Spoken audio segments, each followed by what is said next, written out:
Evening, Musa. Hello, Jonathan. How are you? I'm all right. I'm doing okay. And I was thinking because we've been doing this for a while, and I just been thinking. I don't know what on earth you do, and I've never seen a psychiatrist, and yet you're a psychiatrist. I mean, I'm an You've never, anthropologist. you, I'm many you've, ne- things. I've never seen a you've never, psychiatrist. you've never seen a psychiatrist. Well, I've seen you, but that's not Yeah, yeah. the same. Oh, I okay. mean, I've seen psychiatrists probably in the Yeah, yeah. street, but I've never sat in the psychiatrist chair, so to speak, or the Oh, psychiatrist, not the psychiatrist chair, because obviously they sit in that. Sit in the what do you call the other chair? there was a. This is probably going back to your time a little bit. There's a famous psychiatrist called Anthony Clare, right? Yeah, is that He my used to time? do a. That's nice, Musa. Yeah, the guy who died about 20 years ago. That's my time. Yeah, yeah, yeah. Sure. Yeah, But yeah. yeah. He used to do a program called The Psychiatrist Chair, isn't it? He did on On Radio Radio 4. 4. On Uh-huh. Radio 4. So I think that presumably your chair is called the psychiatrist chair, and I'm just the psychiatrist who's sitting, listening to you sitting in my chair. But hang on. So what chair Yeah. does the psychiatrist sit in? In a chair, but that's not the psychiatrist chair. But why don't we try it? I'm just saying. Before we even begin, I think there seems to be a categorical problem going on. So if you were ordering the furniture for a psychiatrist, would you order a chair and you needed to get a chair for the psychiatrist to sit in? Yeah. Would you at some point call it the psychiatrist chair? Yeah. I need a chair that has a swivel on it, isn't it? What, So your psychiatrist chair has swivels? Is that part of your? Yeah. Do you do that? I do a little bit, and you need a chair. Well, the patient needs a chair that's comfortable. You know, leather chair, luxurious, wooden handles. You know, yeah, And they can sink into. Yeah, is the patient's chair allowed to swivel too? I've never really let it swivel. How do you stop them swiveling? You give them a really nice chair? In fact, the chair that I would like them to be in usually is a sofa, or a kind of one that they can just sink into, so that they can tell me their story, right? No, I mean, before we even get onto you doing your job, Yeah. Sorry to get stuck on chairs, but I think it's important. Why do you want them to sink into a sofa? I mean, I want people, when I see them, of course, I this is my ideal office, right? Which hasn't happened for two reasons I'll get to in a minute. But I want people to feel completely relaxed, and I want them to feel that they can tell me what's going on. And I definitely want them to feel that they can stay for a long time and we can discuss things fully. In actual fact, I worked in the NHS. The offices in mental health services in the NHS are just appalling. They're all estates is falling apart. Yeah, they probably end up sitting on some plastic chair. You know those plastic chairs with the kind of metal bars by the yeah, side. but they're Yeah. quite supportive as well. I mean, the trouble with the sofa is it's not great for the posture. And more recently, obviously, I see people on Zoom, and then people see me on all sorts. You know, lots of people see me in their cars, which is an issue if I'm about to diagnose bipolar disorder, and then that has issues about driving. You know, I'd rather people didn't see me in their cars. Lots of people see me sitting from their bed. I've seen a lot of man cabins and these kind of things. So yeah, I don't have control over the ambience that people are seeing me from. So, but do you see them with the headphones or without? Do you have any sort of No. guidelines? I take the I take the headphones off. I have a fake background when I'm seeing my patients. What? Not what we see before you now. Is that? So yeah, and I make a joke of it with my patients. I say, look, you know, because I am very informal, you could probably see that, right? I say, yes, I'm a psychiatrist. I'm very well qualified, which I am actually, by the way. I'm extremely well qualified, as you probably know. but I am not in a suit and a tie and a monocle. I'm just very relaxed, and I try and set the scene, make people very relaxed. Yeah, In the scene of psychiatry, are there those sure. are there psychiatrists who do that whole what's that politician called who dresses up like he's from the 1930s? Reese Mogg. Mog. Are there any sort of Reese Mogg Oh my type goodness, yes, there are. psychiatrists? Oh god, and private sector. I can't stand them because I'm a proper hardcore Personally, or psychiatrist. just in style? No, look, not about Reese Mogg particularly, but about psychiatry. Psychiatry, because I'm a properly trained hardcore psychiatrist who knows, phenomenology, psychoanalysis, all of these kind of things, right? So I know that you don't need the paraphernalia of looking like a psychiatrist to be a psychiatrist, right? But of course, when people come to market themselves, that's exactly what they do.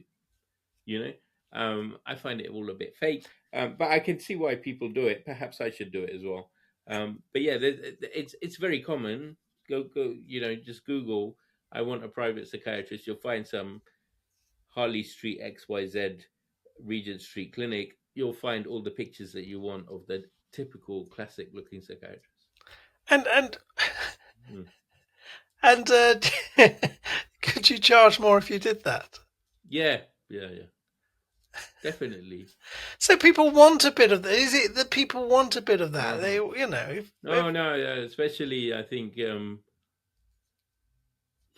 it depends where you position yourself in the market. But if you position yourself for exclusivity, and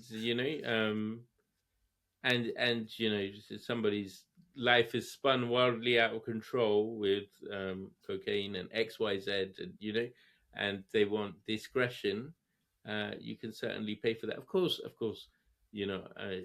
You see any psychiatrist, you will get the same level of discretion and the same level of confidentiality.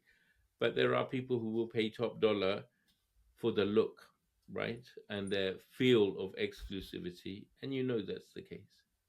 It also leads into, interestingly, we don't need to go down this today, but really interesting boundary violations and questions of, where the limits are. If you're seeing a patient and they're paying you a fortune, um, how can you say no to X, Y, Z? Why are you going to get them to report to the DVLA or, all of these other kind of things, right? You lose a sense of yourself. I see this in some of my colleagues. Yeah. so can I just backtrack? I mean, this is Mm. very interesting. You think I'm so? sure. Well, I think so, and I think in a sense you have to be very delicate how you tiptoe Mm.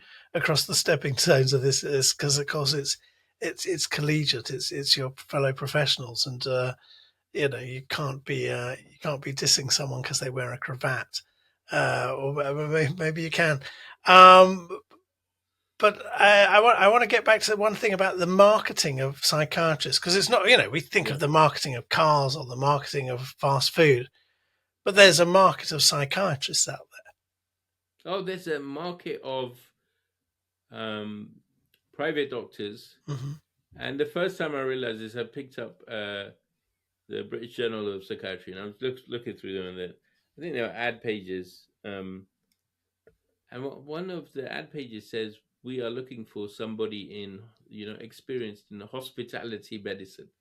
I looked at that. I was like, "What the hell is that? Hospitality medicine? What does that mean?" Then I realized, and if you're in this field long enough, you realize what that means, right? So if I send somebody to a hospital in an NHS facility versus to some of the old school kind of priory institutes, the priory has changed a little bit since 20, 30 years That's ago. a private medicine priory. Yeah. And Priory isn't obviously the only one. It's the most well-known one. The kind of place where back in the day, as somebody like, Gaza or XYZ, celebrity would have been checking into Amy Winehouse. I'm not saying that they have checked into these facilities, but would read it in the tabloids, isn't it? Yeah. They've checked into rehab, right? They'll be checking often into some top-notch facility. Often it'd be the Priory or something like that. Um, and one of the things that's really important in those facilities, which I've been to, I've worked in some of them as well, although not directly for them. Um, is the ambience, the environment, the you go in and you feel nice. There's this wood paneled hall, and plants everywhere, and this old fashioned grandfather clock, and you feel I have arrived. This is Feeling where I could get better. it sounds That's like an episode of The Traitors. is it. But so you go in, and the point is, so that's not part of the treatment, or is that part of the marketing? Where's the line between the two? One could argue that environment matters, but it's actually part of the marketing. So okay, if you don't mind me splicing in, I know I'm really intrigued now. I'm really intrigued. So there is a line between that grandfather clock being therapeutically useful and the grandfather clock just making it seem like you've got your money's worth. Yeah. And this place has history. It has authenticity. Absolutely. What's the therapeutic value of the grand? I mean, the rest I can understand, but I don't get the therapeutic value of it. Why not just an old you're looking £10 clock from Asda? When somebody comes into my space, into my clinic, and sits down in my chair, they need authenticity from me. They need some sense of not just authenticity, but some sense of authority, isn't it? That sense of authority needs to be given. It's a very important aspect, So, for example, you may come to my clinic, and you may just have simple, straightforward anxiety and depression. And, I could probably in 5 minutes tell you that this is anxiety and depression. This is the treatments that we prescribe for it. These are the medications. These are the side effects. Or we may not decide to go down a medication route. We might decide to do certain therapies instead. We could talk through those therapies, or we may do a combination of both. I could probably have that conversation with you in 5 or 10 minutes. Many GPs do. And many GPs, I mean, I know this from my practice, many GPs fail to kind of really address what is going on for the patient, not because they're bad as practitioners, very good colleagues, but because there's a certain dynamic that's set up. The conversation needs to occur in a certain way. There needs to be a certain authority that comes with, say, my experience or any psychiatrist's experience. And I need to be able to get that across. Now, I can get that across from my expertise, or I can get it across from having a grandfather clock in the corner, but that's what it's all about. I'm getting, I don't want to undermine a long profession of people who consider themselves of high standing, but it's sounding a bit Wizard of Oz. It's sounding a bit like, as long as the Great Oz has this booming voice, everything's fine. But as soon as you pull back the curtain, there's just someone sitting there who's read a few more books than you have about a particular subject. But it's, at the same time, it's really important, Jonathan, because we live in the wellness industry age. And if you kind of Google, I need some help with my mental health, which I look at every so often, right? Because obviously that's my market. I find a load of rubbish, a load of quack therapists, a load of unregulated professionals, people from India to America trying to treat British patients. I'm not joking here, honestly, I am shocked by some of the just rubbish, right? And so what is important essentially is some level of authenticity. Now, actually, that authenticity comes from the boring stuff, like regulation, like having professional bodies, like continuing professional development, all of these kind of things. That's what makes, authenticity and authority, I think, in the mental health space. But that's not what people often look for. They look for like the little tweaks, isn't it? The wood paneling, the monocle, these kind of things. So, I mean, there's a real issue you brought up here, which is, and I'm as usual, I'm split between two points of view, but sure. or a few more. But one, we have the amount of possibility in the well-being thing. I need a bit of, I need some care. Something's going wrong in my life, and then I hit the market, and everyone's the good guy. They just happen to be selling their services, and the marketing's huge, and of course I see someone doing commercial research. I mean, the ability to communicate value, regardless of the actual value, and the fact that what you have will fulfill their needs and give them what they want. That communication is worth far more than the actual stuff itself. You could have something wonderful, and if they can't communicate about it, it won't get anywhere. And you can have something awful, but if the communication's great, hey, we'll all start using it, and then we'll become dependent on it. But what you're saying is, in the wellness industry, someone looking for something gets hit by marketing before they get hit by legitimacy. And you're also saying that there's something called authority in what you do. You've said it 2 or 3 times now. So I was just having my rant about markets and value and the value of communication being higher than the value of the service. But I'd like to know what you're talking about authority. What I've got the authority. It sounds a bit okay. Look, sounds a bit rubbish. Yeah. The word might not convey exactly what I mean by that. What I mean by it, I think the British public particularly understands that it doesn't want to be sold wellness cures by quacks and charlatans. And so the British public, and I'm just thinking about Britain right now, although it may be true in other European Western countries and indeed in other countries, right? In Britain, we generally value medical evidence. I think we've talked about this before, right? Mm-hmm. And we generally value evidence-based decisions, right? Yeah, especially in the health space, right?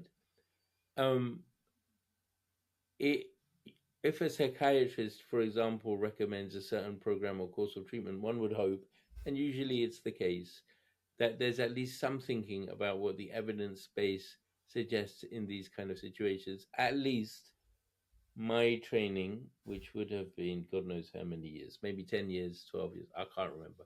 There was a PhD thrown in there somewhere.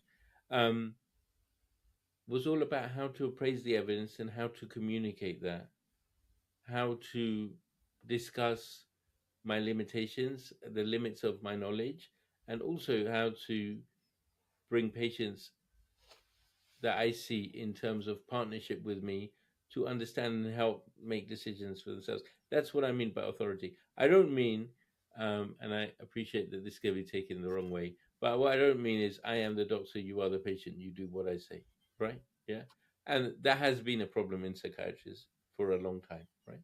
What I'm talking about is authentic authority, which comes from essentially the evidence. That you could argue, and it's perfectly legitimate to argue, there are limitations with the evidence base, there are limitations with the way that it's formulated.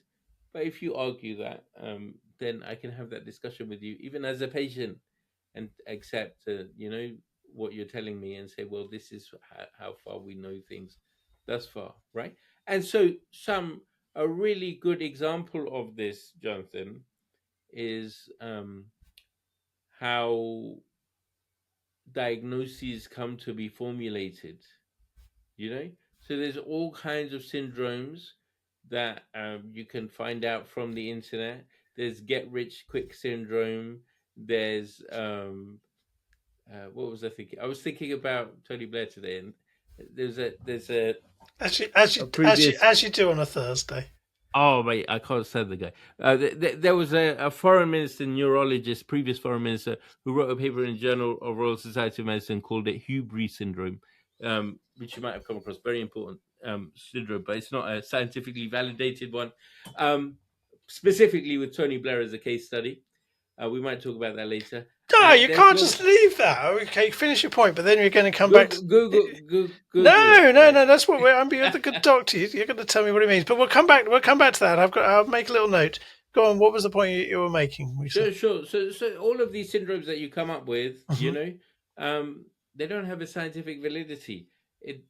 Diagnosis that I might come up with, whether it is, schizophrenia, schizotypal disorder, emotionally unstable personality disorder, at least there's been some process in trying to scientifically validate them, even if there are problems with them, and I can talk you through that if needed.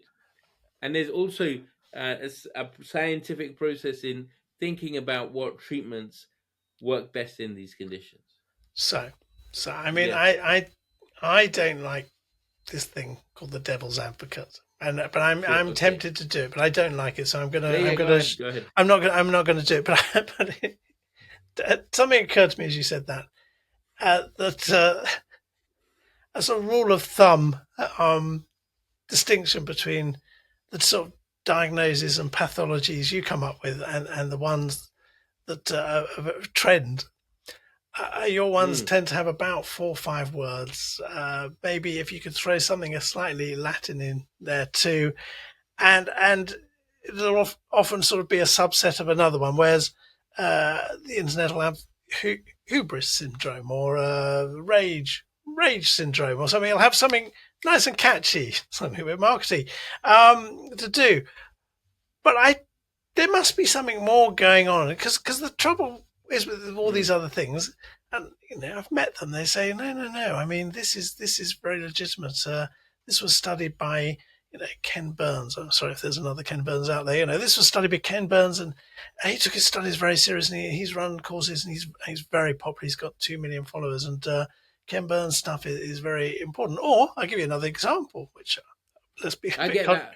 I get that all the time in my clinic. I start talking about therapy, and somebody will say, "Well, do you know Doctor such and such? She's tweeting on such and such, and she's saying, that these medications are fake, really, and you're just putting toxicity into your brain, and all of this, right? Then I have to unpack that, which is not a problem for me, but So can I ask you a question, yeah, and then we're going to get to Tony Blair and your own issues of hatred. But let's just let's hold back for that. So, have you heard of Gabor Maté? Yeah. Right. So there's someone who's qualified, who's come through your whole system. Who I love this geezer. I look. You're not going to get me saying anything against. Gabor well, then I'm gonna put the suggestion on the table. There's someone who's highly influential. He's got all his qualifications. He's certainly done his time in the clinical setting. He's got his theory and he's got his approach and he's got his way of doing things. And now he's absolutely everywhere. And if I looked from the outside, I'd say, oh, he's just another one of these people marketing themselves particularly well with a bit of a cult following, and everyone Gabor Maté this and Gabor Maté that. And I'm thinking, but there must be debate. There must be other approaches. Okay. So but it becomes high value, and his courses, are high value. He's making it mint. Course. So I follow Gabor Maté. I read what he says. I take it all very seriously. I regard him as a consummate professional. Yeah. And I'm not going to criticize him directly because I accept much of what he says. I think he wrote this book, The Body Keeps the Score. And someone else says he's written. God, he's prolific. I mean, he must have a team of writers. Yeah. He's a bit too prolific. But he talks about trauma and these kind of things. Yeah. But I do worry about a certain trend, and so I don't want to criticize Dr. Maté directly here. I want to make this very clear. I worry about something which I would call the trauma lobby. And this is, the understanding that everything that happens to us can be seen through a trauma lens.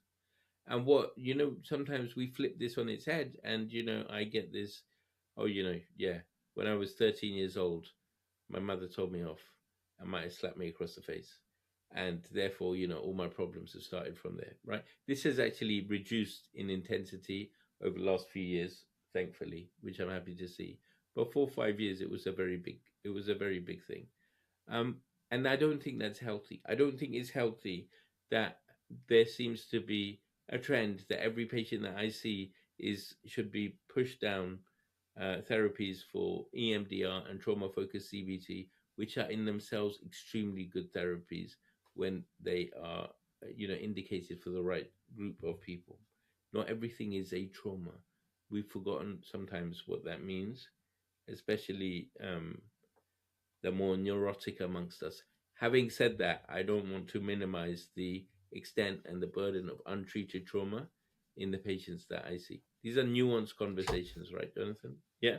And so yeah, I've got nothing to say against Gabor Maté, but if you take him as an example, if you're clicking on his stuff on YouTube, you've probably filled with your hits are probably filled with trauma this and trauma that, and you will see the whole world through that. Similarly, right now, I think more of a focus is probably on neurodevelopmental disorders. And again, neurodevelopmental disorders, ADHD, ASD, are absolutely real. They exist. There's a burden of underdiagnosis, but there's also been a problem with a massive proliferation of everybody thinking that they have ADHD, which has not been helpful. Yeah. And we've discussed about this before. Yeah, but I mean, it's quite, and I heard you sort of talk about the neurotic, which I'd like to think that's part of my tribe, or one of them. But I mean, this whole trauma thing is problematic. It has been for some time, because if all trauma is equal, then someone who's been who's been to proper hell and back, and really does exist. Exactly. Is it? But then, how do I understand? What are the words do I give to my own traumas if they're not absolute, appalling? And how do I still give them value? And how, if I've gone through already appalling traumas, do I stop dismissing it, going, well, it's not really trauma. Someone's gone through something worse. How do we deal with? Where's the vocabulary? Jonathan, that's why you need to come to my office in my chair. Only $3.99 4 sessions. And discuss and discuss. No. But I think, to be honest, not just me, but I think to be a decent psychiatrist, I think that's where they add value beyond the labels, beyond the beyond the packaged item of, I don't know, CBT plus SSRI plus XYZ. This my job is to find the meaning in people's narratives, right? That's what I enjoy doing. That's what I'm supposed to do, right? After all of the training is said and done. And sometimes it's important for me to turn around and say, hang about, I understand how that affected you and affected your development and growing up, but that's not a trauma the same way that,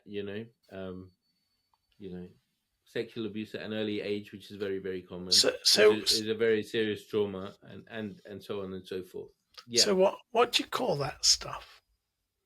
What do you call the adversity? You could talk about childhood adversity. You could talk, and there's so many childhood adversities we don't understand and we don't think about. Parental separation is adversity for the child. Addiction problems in parents is adversity for the child. Immigration can be adversity for the child. Bullying, which can be of various degrees of severity, is adversity for the child. You shouldn't minimize. So at what point does it move from adversity into trauma? Is there where you would see and go, okay, we've now crossed the line, just slightly? I don't want a big jump. I just want to know what someone's just the frontiers. How do you tell? There's a very famous psychiatrist philosopher called Carl Jaspers. Don't know if you've ever heard of him, come across him. Have you come across Jaspers? I've heard of Jaspers. I've never read it, but I've heard the name. Jaspers, I think, was a German psychiatrist. When he was 31, so really young, he contracted some kind of illness and therefore couldn't practice as a clinical psychiatrist anymore. So he took himself to the library and just wrote books on philosophy after that. starting off with the philosophy of psychiatry, phenomenal writing, right? But essentially, Jaspers starts off with the essential toolkit of the psychiatrist is empathy, the ability to put yourself in the patient's shoes or in the patient's chair. That's why, in a sense, it's the psychiatrist's chair, right? So, No. Okay, tell what you're about to say about Jaspers, and then I'm coming back to you in your chair. You So, can so he says you need to empathise. You need to not just empathize. You need to put yourself in the patient's shoes. Okay. And that is the essential tool. When you lose that tool, you lose your ability to be a psychiatrist. So, if you want to understand trauma, you have to understand it from the patient's perspective. But you can't do that. When well, so I start off asking you. So what happens at border control between someone who's just in the land of the adverse and someone who finds themselves on the land of trauma? How can you tell when they've crossed that line from one side to the other? And you say, well, with empathy, you put yourself in their shoes. Oh, okay. But you can't put yourself in the shoes of 10-year-old me. I can't put myself in the shoes of 10-year-old me. It's very hard. Of course, that's the fallacy of history, which you're telling me, right? But you could begin to, Jonathan. You could begin to, and actually, I come to this point again and again when I'm speaking to patients, and I say something like, well, I'm just thinking about that 10-year-old girl who, whose parents separated and who felt responsible in some way. And I'll sketch out the story from what I've just been told. Essentially, it's not magic, and then I'll just explain, and then I'll look up, and then I'll find that the patient is in tears because there's something very deep that I've touched. I mean, I've done this so many times, Jonathan, that it's I know this works. It has a certain validity, even if you're going to tell me that, well, it doesn't. And no, I mean, but then we're caught up, which is all those people who went on Bob Rostrom's course on advanced stage 7 psychokinetic introspection level 5. All those people are saying the same thing. Well, I know it works. It's scientific. I mean, this is absolutely. Why is yours better than theirs? I would say, one thing I could argue is that over the course of the 20th century, my model has stood the test of time, isn't it? There have been lots of gurus. There have been, the gurus for the Beatles, this, that, the other. There have been lots of psychokinetics. There's been Scientology. There's been this, that, the other. They all kind of come and fade, and they don't solve anybody's problems. This whole episodes of Netflix you can see on all of these programs, right? I'm not saying that there haven't been awful psychiatrists. Clearly there have been boundary violations, but generally there's probably a reason why psychiatry is still standing 200 years on after its founding. Do you think that's partly because it's melded into the institution of medicine? If it was a separate institution, would it now be splintering all over the place with lots of other institutions? Is it because it's so caught within the hospital paradigm? Why has medicine been successful over the last 250 years? Well, one presumes because of a bit of science and a bit of testing and good methodology. Yeah, and a few clever ideas on the way. Medicine saves lives, doesn't it? Yeah. Penicillin saves lives. Cancer treatment saves lives. These are hardcore outcomes. Since 1750, we can easily track, life expectancy, how it's massively increased through all parts of the world, including the poorer parts of the world. And we can directly link it to medical advances. That's why medical advances are very, very important. So I wouldn't, of course I'm a doctor, but I wouldn't poo-poo medicine, right? Or the benefit that psychiatry has received from being a medical specialty. And as a psychiatrist, what I would say is there are certain things that were harmful, and we realized they were harmful, and we disregarded them. We used to do frontal lobotomies. We used to do insulin shock therapy. We used to make people hypoglycemic. There's a story in the press today, actually, about LGBTQ conversion therapy using shock therapy in the 70s and 80s, which we are now all horrified about. So, we have at least the ability to look inwards, reflect on ourselves, and see what isn't working. So I think that I'm sure psychiatry has benefited from being in the medicine camp, but I don't see that's a bad thing, and that's probably helped us maintain our rigorous focus on improving our understanding of things. I'm not saying it's perfect. So then I come back to it. All that sounds very well and good. Yeah. But at the end of the day, you're mostly higher income professionals who have a whole body behind them, and in fact become the consultants for government policy on mental health. They are the priests of the system. They're the priests of the mental health system. They are the bishops. This is how they work, and they discipline those in their fold who walk outside the holy order. I don't know. I'm not saying that's a problem, but I'm saying they do have a certain amount of power. No, Jonathan, that is a problem. And I've been a psychiatrist for a long time, and I have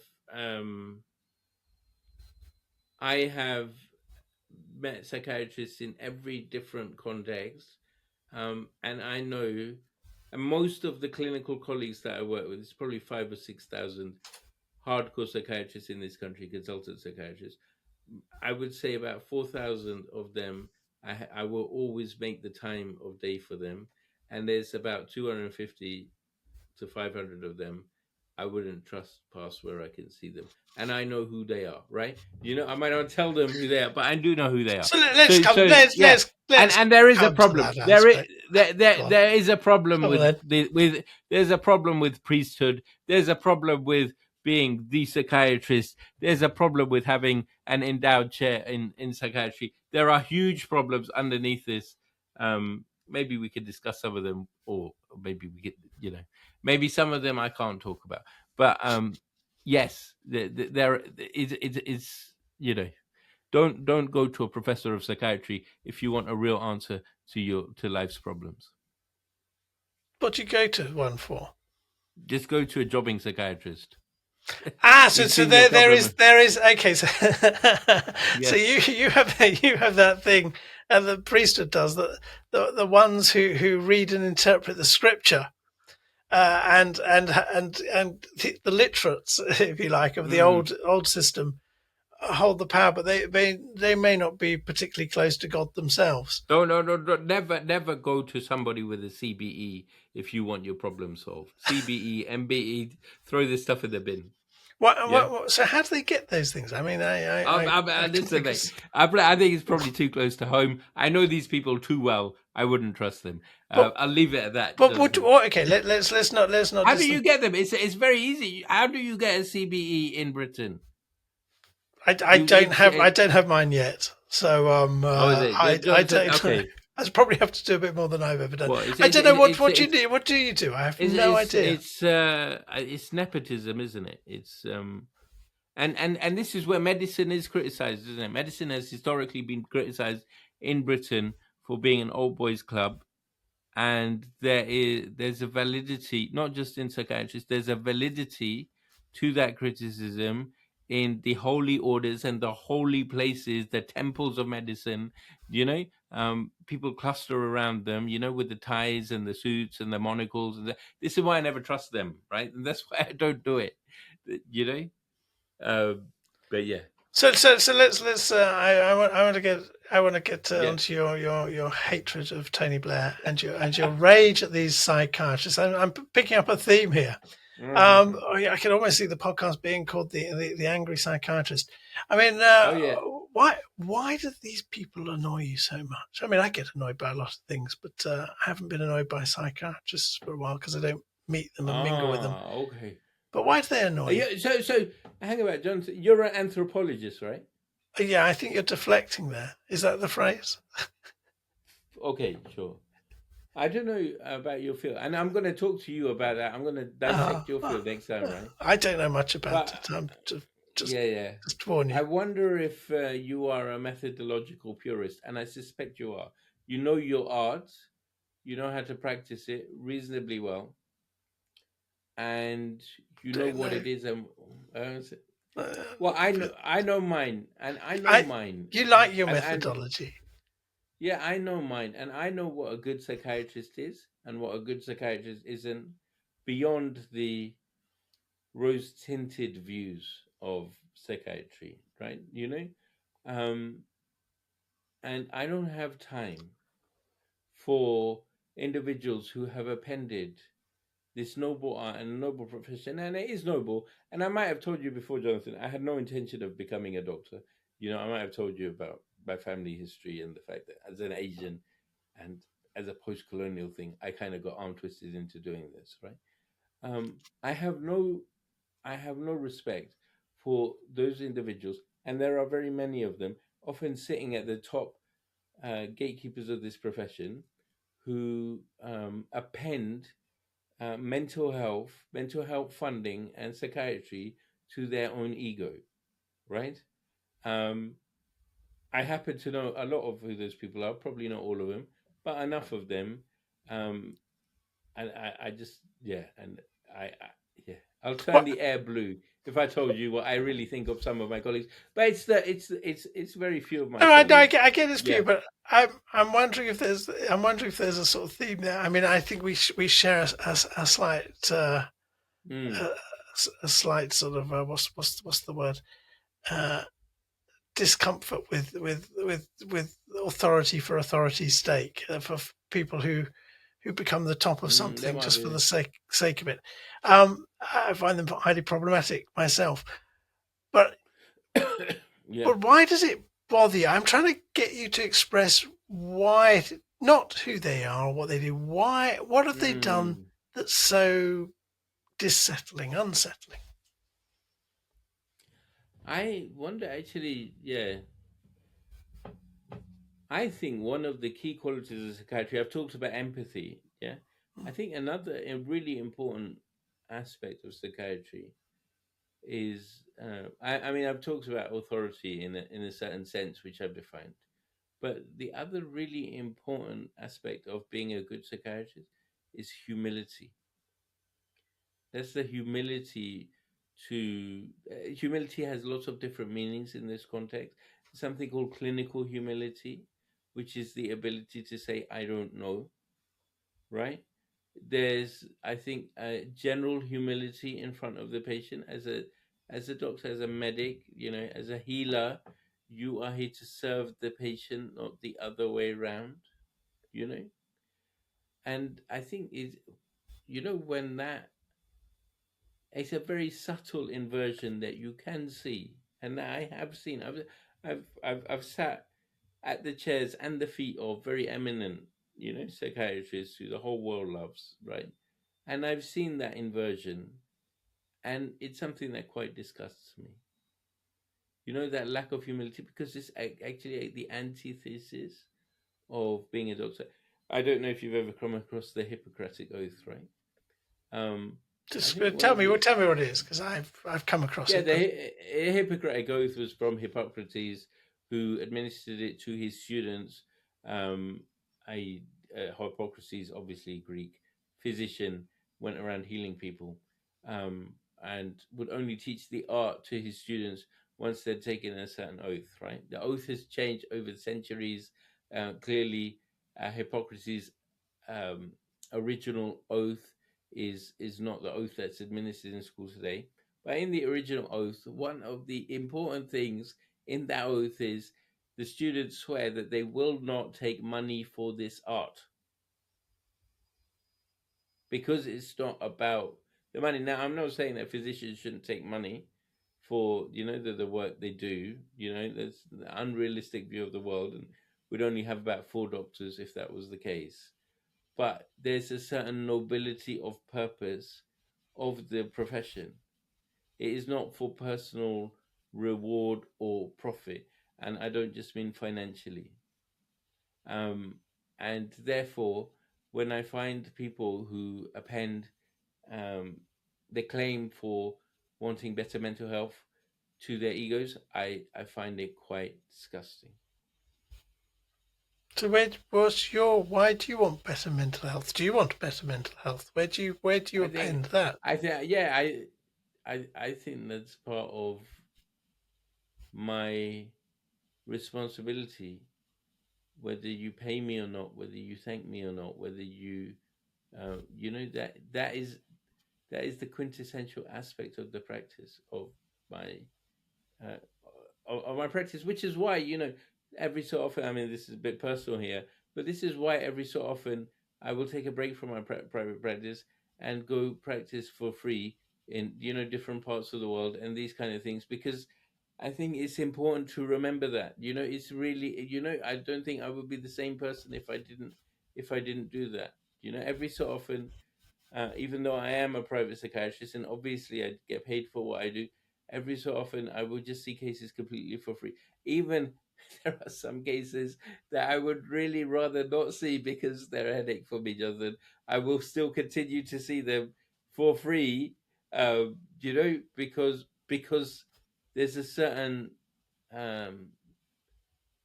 authenticity that derives from that. Yeah. And it's very difficult, I think, outside of my field to see it, but I can see it in some of my colleagues when it's not there, and I can't stand it. That's me personally, but yeah, I'm still almost there. I mean, basically because they're not they're doing it for themselves. It's not a service, it's a self-fulfilling role. It's a service to them. It's a service to themselves. It's a service to themselves of taking a noble claim, and a noble. These are the people that you often find on Twitter arguing for we need more mental health funding for research so you can fund my research for X, Y, Z, and your research has just been rubbish, hasn't shown anything for the last 20 years. You might have made some small service design, and I've seen the data that you're basing this off. It's not amazing, right? So look, let me just, because I'm intrigued by the other question, and talking about people who claim a noble cause as they're possibly serving their own interests. What's your beef with Sir Tony Blair? Is he Sir Tony or is he Lord Tony? He's something. Sir Tony, I think. He's Sir Tony. He's a knight of the realm, isn't he? Yeah. Sir Tony, I'll have a Sir Tony.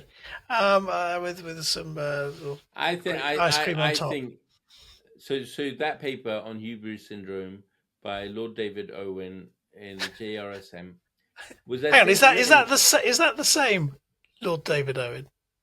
Is that the Liberal Democrat David Owen? Was he a Liberal Democrat? He was a foreign minister, I think. Yeah. In the 70s. Okay, well, there's a man who's not. Okay, so what did a man with his own issues around hubris write about another man who had them? So I was around at the time that David Owen was foreign minister, so maybe you could enlighten me. You can see it in the body language, but carry on. Yeah. I think he was a doctor or a neurologist. Yeah, I think he was a doctor, Dr. David Owen. Who never practiced, right? I think, right? But so he wrote about Tony Blair. Mm-hmm. Yeah. What did he? He called it on hubris syndrome, which meant what?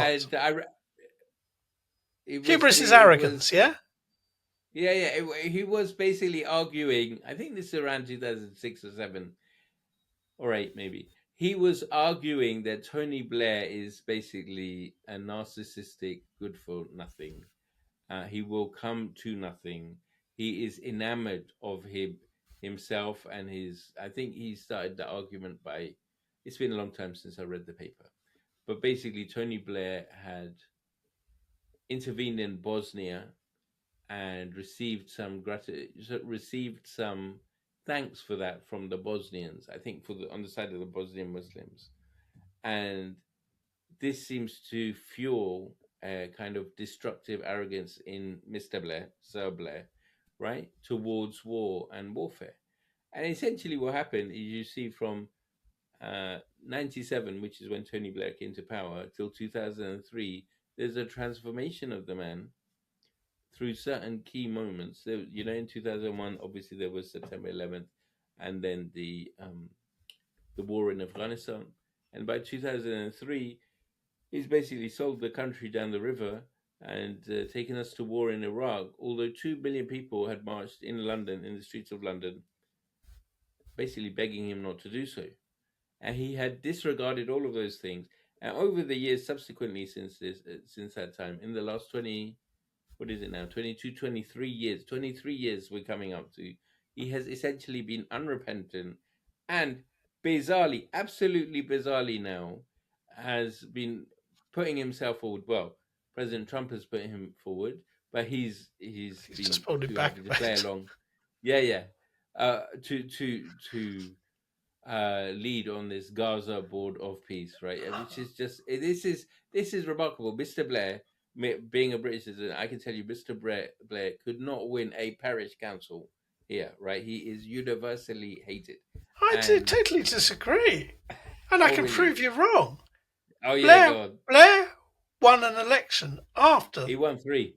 He won and hang on, he wins the election after the Iraq War, after all the mess of it. He wins an election. So, I mean, let's give him some credit. He's a fantastic communicator. Let's not forget that. And as a skilled operator, compared to the last 10, 15 years, actually, he's very capable at what he did. Now, every good story has people with flaws, and he's got a rather large flaw, which is, of course, himself. So he was quite capable of doing all this stuff, but of course his laces were so long and entwined around his own shoes that he trips up over his own personality, and he's played on his own personality. But why do you have a problem with all that? But incidentally, I agree that he's capable, and incidentally, I don't disagree with some of the things that his government did, and many of them actually. If you remember, in 1997. They had the New Deal. They had which was kind of to sort out employment. They had a campaign, which I think is a fantastic campaign to deal with adult literacy. Do you remember that? Sure. Start sentence. There's a whole little. I don't want to go back into the Labour Party government. What I want to get into. Sorry to slew the conversation this way, but I want to get into why it upsets you. Why does it upset you that Tony Blair is still trying to be king of the world in some senses? He has a slight saviour complex. He wishes to save us. How many Iraqis died as a result of that? 100,000, 200,000, maybe a million. Hundreds of thousands. What happened to the Middle East as a result of these incidents? Absolutely awful. Why does all that annoy you? Why does that all annoy you? Yeah, I know. This is what I'm trying to get you to express explicitly, rather than implicitly. It should annoy me. Sure, okay. No, why does it annoy you? Explicitly, I grew up in this Britain, and explicitly, it's a form of racism. Explicitly, if you want me to put a name on it, it's a racism of the Arab life, the brown life, the ethnic life being of lesser value than the Western life. That is why not just myself, but many people from the Arab and Muslim world, I'm obviously not Arab, right, will have this abiding kind of seething nature whenever Blair's name is mentioned. And this is why actually it's been pulled back. It's the Arab and Muslim objection to Tony Blair's being on the Gaza Peace Board, which has led to it. It is inconceivable for me or for many of us that that Tony Blair could even be considered for such a role, given the havoc that he has created in the region and the world. And it tells me personally of the tone deafness of the Western world to pain that is not their own. And actually, perhaps it particularly irritates me because my whole life, my whole professional life is about listening to people's pain. And I spend, obviously 85-90% of my patients are just, routine Caucasian, white, British people, and I hear their pain and, I try my best for them. And perhaps I'm very angry. Perhaps I'm really, really angry because when there's pain in some other part of the world, it's not listened to or understood. And that's what my hatred, maybe that's a stronger term, but maybe that's the right term, of Mr. Blair and his actions shows. And do you think, because we're now entering a sort of trend in politics of not listening to those in other places. This is very much the thing to do, to listen to people from my place, like me, whatever that is. Totally confuses me, to be honest. But that's the logic behind it. I listen to people from my place, like me, and serve our own interests without recognizing the pains of others. Where does that leave us? What happens as that becomes the norm? Do we open the gateway for more of those sort of Blairite actions that are noble causes with ignoble actions and ignoble I'll tell you consequences? what. Today I saw this fascinating patient, right? Which I won't tell you the whole story about, but he was a veteran who had served in Afghanistan. Yeah. And so I started talking to him, did 2 tours of duty there. I started talking to him about what that was like. And I think that his tours of duty in Afghanistan, he's a British Army veteran, his tours of duty in Afghanistan have led to his current mental health difficulties. And I was explaining this to him, right? I was just spending my time, in the assessment listening to him. And what I suddenly realized, which I hadn't realized before, was that this young man had gone out to Afghanistan, had felt that, he was part of big, busy, kind of changing the world. He was completely culturally unprepared for what was going on, as any serviceman, any British serviceman would have been. Didn't really understand at times, why people were trying to kill him, why people he was helping would turn around and just demand more. So he was giving me some examples of tribesmen that they had helped, and then other tribesmen would get angry that they had helped one tribe but not helped the other, and there was and this he was explaining kind of continues to this day, in that because he's still involved with that world. Sometimes Afghan people just see the help that the British government gives them as a conduit to get more, and there's unrelenting demands, and some of those debates are taking place in terms of the immigration discussions we're having today. And then I realized that the only way to actually resolve this, Jonathan, is to listen to him, and to listen to the Afghans, and to listen to their experiences, and to try and understand what brings it all together. And if we're not listening to those experiences, Afghans, obviously, you go in, you blow up their country, they have nothing, but they just see you coming with a whole load of money and infrastructure. They're just going to see you as somebody that they can milk you. Of course, that's not all Afghans. It's context, it's specific, and these kind of things, right? And these guys obviously are going to get angry if they think that they're, what they see as their great hospitality or their great magnanimity in coming in and going in and saving this country from itself and from these terrorist Taliban. Obviously, they there's going to be culture clashes there. The only way you can resolve this is by listening. Mr. Blair's key problem was that he didn't listen. At that time, when he went into Iraq, there were 2 million Muslims in this country. None of them wanted the war in Iraq. He ignored them all. There's a great history of Britain and the Islamic world. He ignored all of that. And if we don't listen to other people's perspectives, all we're left with is war and rage and anger. And it takes a long time to unpack that and to resolve that, both for nations and individuals. I see that all the time in my clinic. That's very well put. I'm gonna end it there because we've been talking for an hour, and I think that was that's a good, as you would say, that's a good place to leave it for now.